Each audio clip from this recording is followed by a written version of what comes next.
comprar um imóvel tombado, a pessoa assume o compromisso de manter as características daquele bem.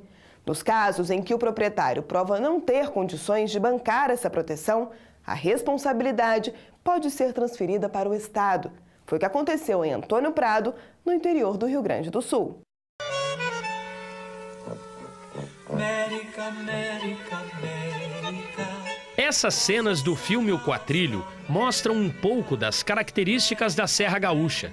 A região guarda um rico patrimônio da época em que os imigrantes italianos chegaram ao Brasil. La América, la lunga e la larga. Antônio Prado é considerada a cidade mais italiana do Brasil. E não é por acaso. O município de pouco mais de 13 mil habitantes tem 48 residências típicas daquele país. Todas foram tombadas pela União.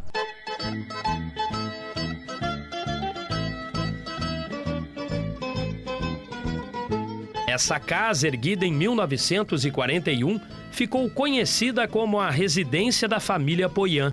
Quase meio século depois, a construção foi considerada patrimônio histórico nacional.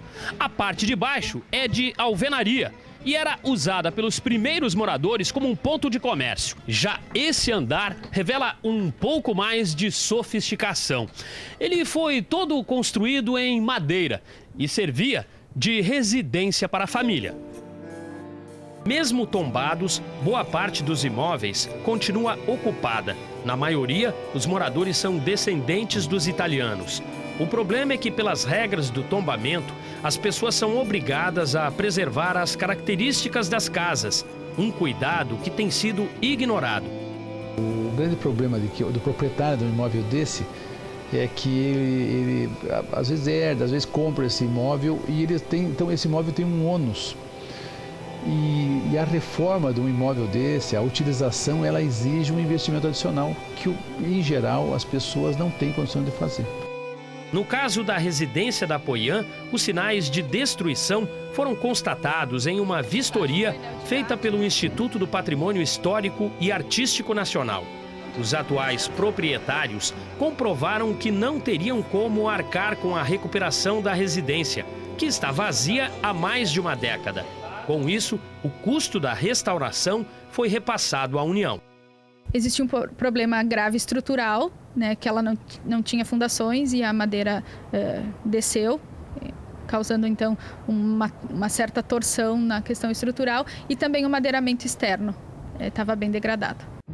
A situação do prédio levou o Ministério Público a denunciar o IPHAN, que acabou condenado no Tribunal Regional Federal da 4ª Região.